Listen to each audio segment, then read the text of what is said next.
Dahil nga po mga idol sa patuloy na pagkatalo ng Los Angeles Clippers, pumailalim na nga sila ngayon sa Western Conference. Yan naman ang ating unang storya na pagkukwentuhan dito. Nasasamahan ko na rin ang balitang nagbabala na nga po ang Boston Celtics na target nilang pumasok na sa finals at ang naibalitang pagkuha ng Los Angeles Lakers ng bagong shooter at si Terrence Ross. Kaya mga idol, tara!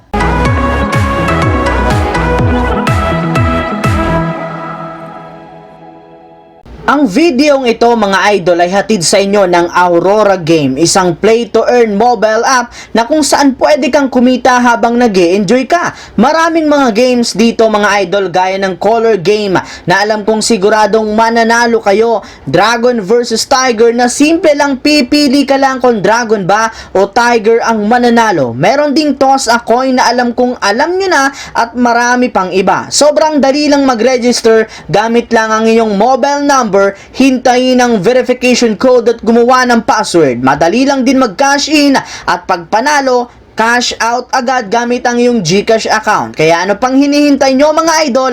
Mag-download na at manalo. Nasa comment section ang link para makapagsimula na kayo. Katulad nga po mga idol ng napag-usapan natin noong nakaraang araw matapos nga pong kunin si James Harden ng Los Angeles Clippers, wala pa nga po ni isa mang naipapanalo ni isa mang game ngayong regular season sa pagkakaroon nila ng 4-game losing streak. At tatlo dyan nangyari simula nang makasama si Harden sa rotation. Kaya sa kanya nga po sinisisi ang lahat ng mga pagkatalo ng Clippers, lalo pat tuluyan na rin naman nga pong bumagsak ngayon sa ika-11 pwesto sa Western Conference sa kanilang kasalukuyang record. 3 wins, 5 losses. Ang masakit pa nga po dito, hindi pa nga sila nakakakuha ni isa mang panalo sa kanilang mga road games na isang masamang pangitain para sa kanilang kupunan. Bukod nga po dyan, kahit naman nga pong seryoso ngayon ng kanilang superstars, nahihirapan pa nga sila na makakuha ng panalo since bukod nga sa napakalamyan nilang depensa,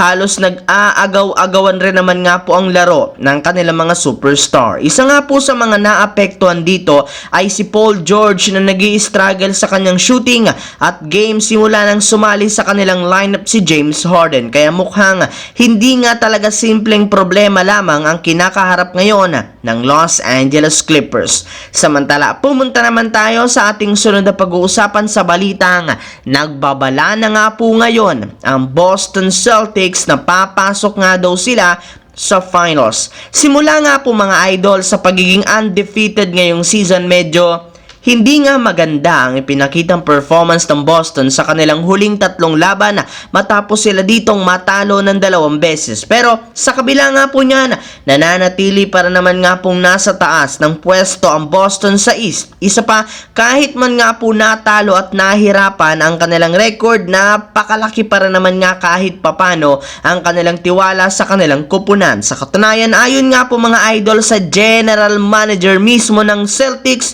tiwala nga siya ngayon na makakabalik ng muli ang kanilang team sa darating na NBA Finals since hindi nga kagaya last season, kumpleto sa Ricados nga daw po ang kanilang lineup sa pag-improve ng kanilang scoring, shooting at depensa na ipinapakita ng kanilang team sa mga nagdaang laro. Habang lumiko naman tayo sa ating huling storya ngayon sa balitang pagkuha ng Los Angeles Lakers kay Terrence Ross. Bagamat man nanalo ang Lakers sa kanilang huling game laban sa Phoenix Suns, sinabi nga po ng isang insider na balak pa rin nga talaga ng Lakers na magpalakas lalo ng kanilang lineup sa pamamagitan ng pagkuha ng bagong sharpshooter sa free agency at mapapakinabangan ngayon nila. At base nga po mga idol sa pinakahuling inilabas sa balita, posible nga pong kunin ang veteran guard na si Terrence Ross na hanggang ngayon isa pa rin namang ganap na unrestricted free agent matapos siyang hindi papirmahin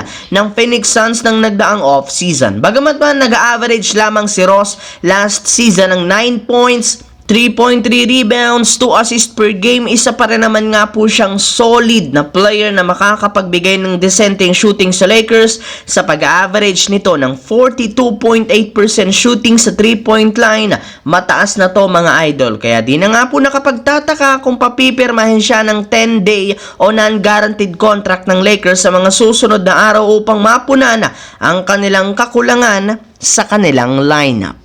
So yun lamang mga idol ang ating bagong video ngayon na ating pinag-usapan dito sa aking YouTube channel. Once again, this is your J-Zone TV. Huwag kalimutang mag-like at syempre mag-subscribe na rin. Pindutin ang notification bell sa akin channel para lagi kayo maging updated sa mga videos na ina-upload ko. I-follow, bisitahin at i-like ang ating Facebook page, J-Zone TV. Maraming salamat mga idol.